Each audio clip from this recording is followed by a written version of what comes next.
Welcome to TFA Files TV. We are back again with the latest gossip nyaya dziri kupisa dziri kutenderera pasocial media.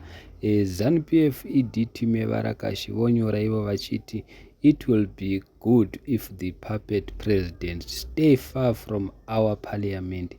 Vari kureva president wekuzambia ichilema ndiye ari kunzi ngaatambire kure because vari kurwadziwa nekuti ati iye haasi kuda kuuya plus futi iye anotaura chokwadi chinorwadza timu yevarakashi ZANU-PF. Munongoziva mega ZANU-PF haidi kudzwa chokwadi ende last time paya pane video yakambotenderera yakatrenda president wedu Garwe ED vachiti ivo we are feeling lonely, hatisisiri safe vachiripota kupi kuRussia kuna president anonzi Putin vaidedzera kuti Zambia Zambian president havasi kuita zvinhu zvakanaka, taakufila lonely, zvakanyadzisa, we were so embarrassed. Saka nezvavakudedzera kuti it will be good if the puppet president stay far from our parliament. Vari kureva iyeye president wekuzambia ichilema, asi vazukuru vambuya nenda vazotaura zvinhu zvakawanda zvakasiyana-siyana. Mumwe munayo akati Zambia inokuremerai, tiri kuzviona muri kushaya zvekutaura. Mumwe munhu akati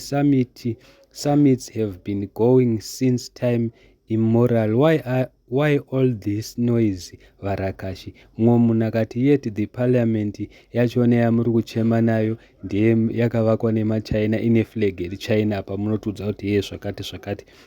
Mumwe munhu akati to Zambia anyone who speaks and stands on the truth is a puppet. You forget that you are a puppet of China and Russia. By the way, Russia is also part of Europe. So shut up and sit down and leave HH alone. Kana vachiti HH ndiye ichilema wekuzambia. So guys, handizivi kuti noti kudi asi vanhu vataura zvinhu zvakawanda zvakasiyana-siyana. Aripo mumwe munhu akati you acting as if president wekuzambia owes you the guy is justified in not coming because muri timu yevarakashi muri kutambudza vanhu, saka naye anachiona kuti hazviite kuti auye. Mumwe munhu akati puppet is one torturing innocent civilians. Mumwe munhu adedzera kuti imimi ndima puppets muri kutambudza vanhu vemuZimbabwe. Mumwe munhu akati news that Hichilema is not coming, if it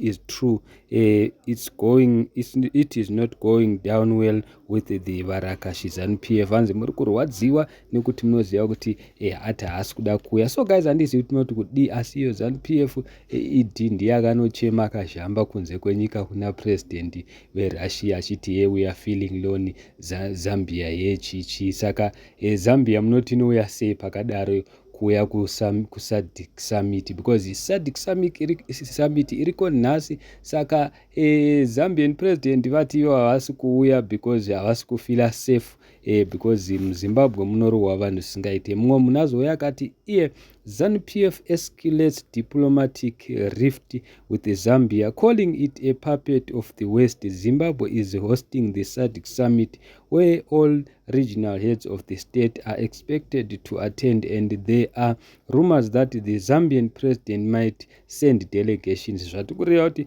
iye kana asina kutouya president vanotozotumira vanhu, of which kwachifanira kuti kuuye mapresident kwete kuti kutumirwe vanhu. Mumwe munhu azouya akati Zimbabwe is not a peaceful nation, saka you must be careful. Vari right vasauye because muri kuvavenga, muri kuvavengera kutaura chokwadi. Mumwe munhu akati shame on you, long live Hichilema, Zimbabweans love you. Mumwe munhu atodaro ati tokufarira wakadaro, nyange vachikuvenga timu yevarakashi vari kukuvengera chokwadi. Munongoziva mega ZANU-PF ukaiudza chokwadi inokuti uri team of the West, the puppets sezviri kutaurwa kuna president wekuzambia. So hatizivi tichaona kuti vachauya here president wekuzambia, but nememirira zvakaita hatifunge kuti vachagona kuuya isusu. Mumwe munhu auya akati you sound humiliated, muri kutaura zvinokurwadzai. Mumwe munhu auya akati what is so special about that you so think he will lose his sleep because haana kuya kuparliament yachona. So mumwe munhu auya akati so you are calling a whole neighboring president puppet presidents. Are you aware that he sees all these posts? Imimi makuzvinyanya. Mumwe munhu akati just mention him because apa all SADC presidents are puppets. mamwe ndemapuppets ekuUnited States of America, mamwe ndekuChina, mamwe ndewekuPortugal, mamwe ndewekuRussia. So stop it. So handizivi kuti munoti kudii guys. Handizivi kuti munoti kudii nazvo.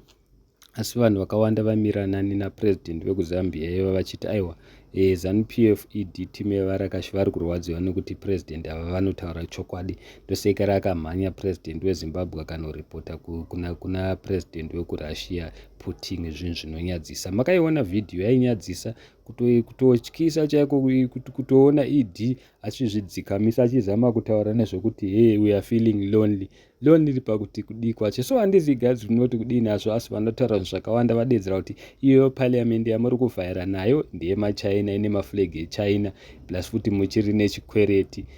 Ndozvataurwa nevanhu, ndozvataurwa nevazukuru vambuya nehanda. Vanhu vataura zvinhu zvakawanda zvakasiyana siyana. Saka tatikumbira kuti mukomende down below mutiudze kuti imi munoti kudii nazvo zviri kutaurwa neZANU-PF, zviri kutaurwa naED, zviri kutaurwa nemapeji avo. Thank you so much. Don't forget to subscribe to our channel.